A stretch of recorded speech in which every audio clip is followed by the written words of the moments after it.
Là, on a voulu faire un petit hommage à mon père avec un petit panel. Là, j'adore cette photo. Pour moi, il ressemble à un acteur de cinéma d'Hollywood.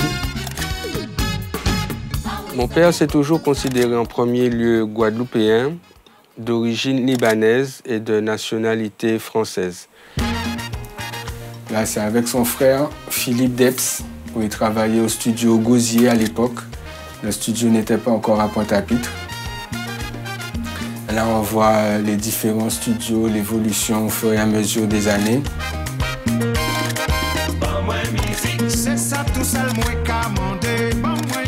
Mon père me laisse un patrimoine musical, artistique très important. Il faut savoir qu'il y a plus de 6000 titres que mon père a produits. Des fois, pour rigoler avec les copains, il m'appelle le fils de la légende.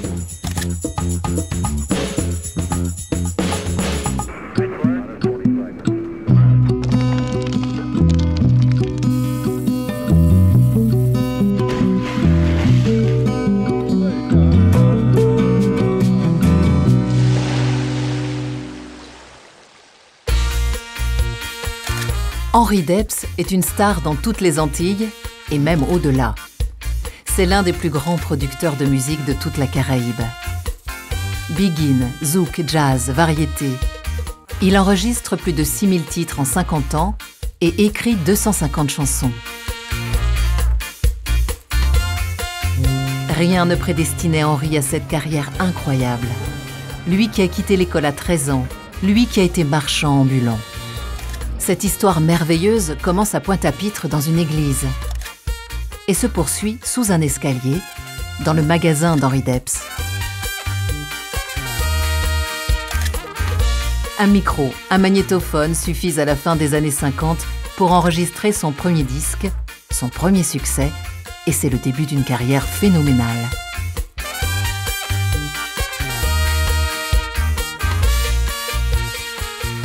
Mon père m'a dit que son premier contact avec la musique, c'est quand il était très jeune, avec les voisins, les voisines. Ils se regroupaient dans un petit magasin qui était juste à côté, juste en dessous de où est-ce qu'ils habitaient. Et puis il y avait un monsieur qui jouait de la musique et puis ils se réunissaient entre amis pour écouter et pour danser et pour s'amuser ensemble. Durant ces années de ma jeunesse, le père Robin avait fondé une association sportive et culturelle. C'est ainsi que j'ai appris à jouer du pipeau. Je fis rapidement des progrès, ce qui me permit de recevoir du père Bellec un saxophone ténor. Tout en continuant à jouer du saxophone, je demandai à mon père de m'acheter une guitare. Il accepta, et à partir de ce moment, je commençai à gratouiller les cordes avec des amis. Mon père a arrêté l'école à 13 ans. Il a commencé en tant que garçon de magasin. Après, il a été vendeur sur le trottoir. Il vendait des parfums, il vendait des jeans, des boucles de ceinture, toutes sortes de babioles.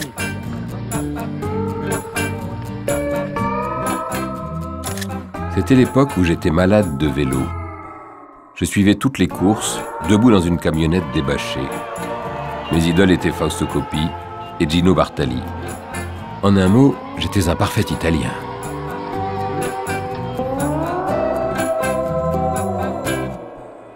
Après être marchand forain, il a pu avoir un local à Pointe-à-Pitre. C'était le premier à diffuser de la musique pendant les heures d'ouverture du magasin. Donc les gens étaient très surpris, agréablement surpris, mais ce n'était pas quelque chose de courant à l'époque. Ce magasin était presque une salle de bal. J'ai été le premier à avoir un électrophone de la marque Tepaz, et comme c'était la grande vogue du cha-cha-cha, mes amis et moi dansions devant les clients, qui, charmés par nos pas, me faisaient vendre.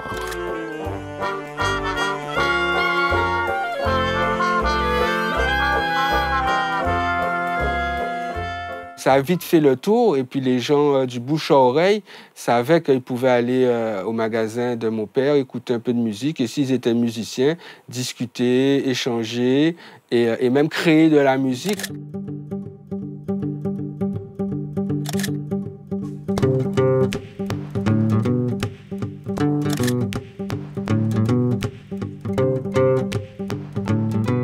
au fond de ce magasin, il avait fait une petite pièce avec un micro, un magnétophone, une piste. Et lui et ses amis s'enregistraient sous l'escalier.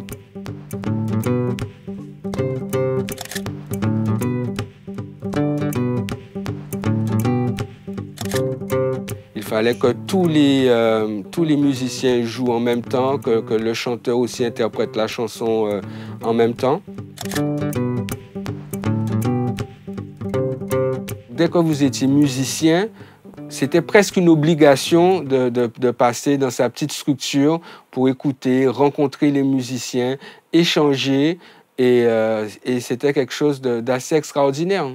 Et puis de fil en aiguille, ils ont connu un petit succès. Donc ils ont commencé à faire des prestations aussi, où ils jouaient dans les bals ou dans les fêtes de communes.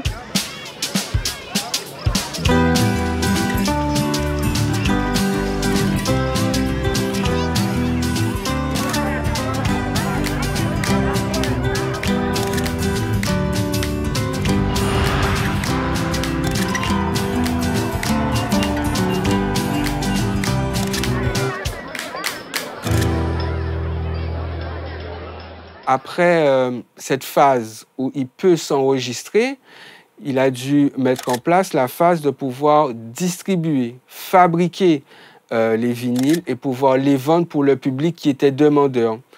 Et au fur et à mesure, il produisait d'autres groupes et les choses ont pris une tournure que lui-même, je pense qu'il a été étonné. Il ne s'attendait pas que les choses allaient être aussi merveilleuses pour lui.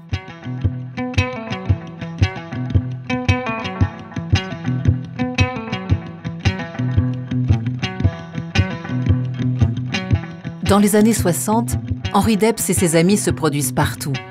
Au Boucarou, au Luna Park ou au mythique 97.1.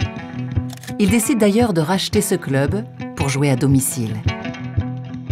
Le club 97.1, à sa grande époque, c'était le rendez-vous en Guadeloupe. C'était le lieu de rendez-vous pour pouvoir écouter de la musique, boire un verre et surtout danser.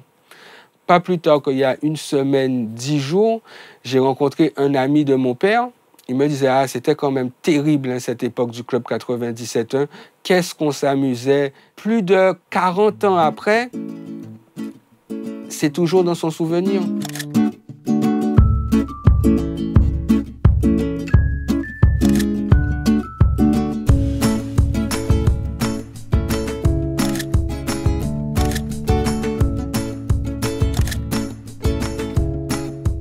Avant de se marier avec mon père, ma mère était une fan. À l'époque, mon père avait le Club 97.1 au Gosier. Et puis tous les samedis soirs, ma mère allait avec ses cousines pour pouvoir l'écouter, pour pouvoir le voir chanter, le voir performer. Et ils ont vécu une très grande histoire d'amour.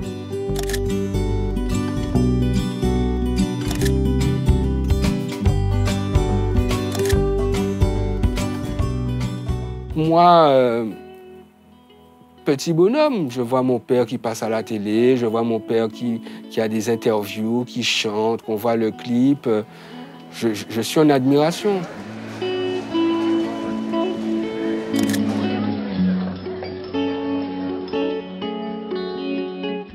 Quand le samedi matin, je l'accompagnais à son magasin pour passer les auditions, parce que c'était le samedi matin qu'il allait écouter les groupes ou les gens qui venaient lui faire écouter des maquettes. Quelque chose m'a toujours frappé. On prenait une demi-heure, voire des fois 45 minutes pour faire 200 mètres, 300 mètres, parce que tout le monde l'arrêtait. Bonjour Monsieur Debs, on peut avoir un autographe, on peut faire une petite photo, et puis il s'arrêtait à chaque fois. Il discutait avec les gens, c'était quelqu'un qui avait un très grand cœur.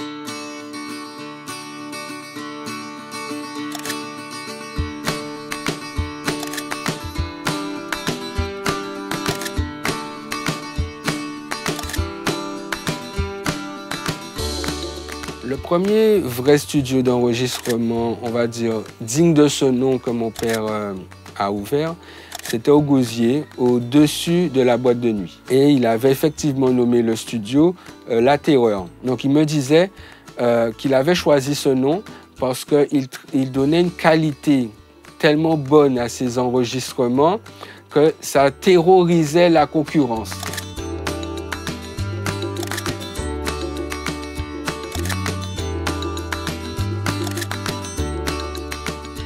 Il était reconnu pour la qualité de son mixage aussi, parce qu'en plus d'être artiste reconnu, producteur reconnu, c'était aussi un ingénieur reconnu.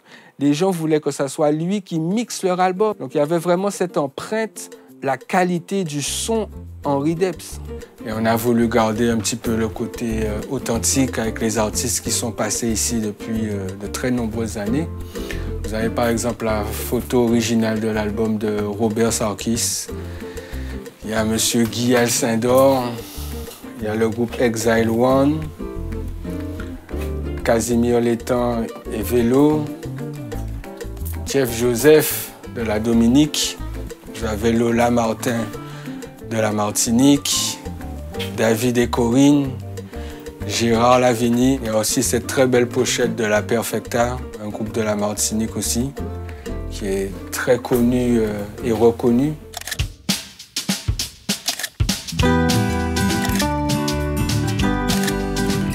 Max Sévérin, il faisait partie d'une formation et mon père lui a dit « Maxo, allons faire un disque ensemble ». Maxo a dit « Mais ce serait mon plaisir, Henri, de faire un album avec toi ». Donc ils ont fait un album. Ça a eu tellement de succès qu'ils en ont fait 12. Tout jour, bon Dieu fait jour, il faut m'écouter vous. S'il n'y a pas la radio, c'est y a dans l'auto ou dans un disco. On peut pas vivre sans vous, même si on pas ni en sous. Ou qu'à droguer moins, ou qu'à aider moins, les moins tini chagrin.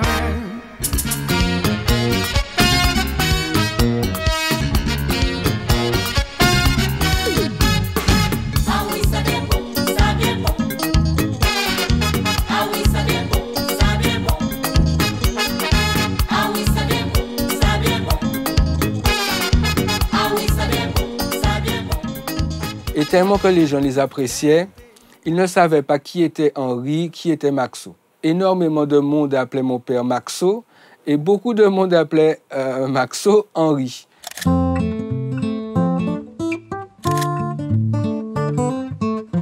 Aujourd'hui, j'ai des productions anglaises, allemandes, hollandaises, brésiliennes qui me contactent pour me demander des licences de titres qu'il a produits dans les années 60, dans les années 70, dans les années 80. Donc ça veut dire que le travail qu'il a fait a vraiment marqué toute une époque, toute une génération, et que la qualité de son travail aussi a pu traverser les années. Rico Debs a repris la maison de production de son père. Aujourd'hui, avec l'aide du DJ et producteur Denny Shane, ils travaillent ensemble à la sauvegarde d'un patrimoine inestimable. Ils recherchent partout les vinyles produits dès les années 50 pour les nettoyer, les réenregistrer en version numérique pour en faire profiter une nouvelle génération.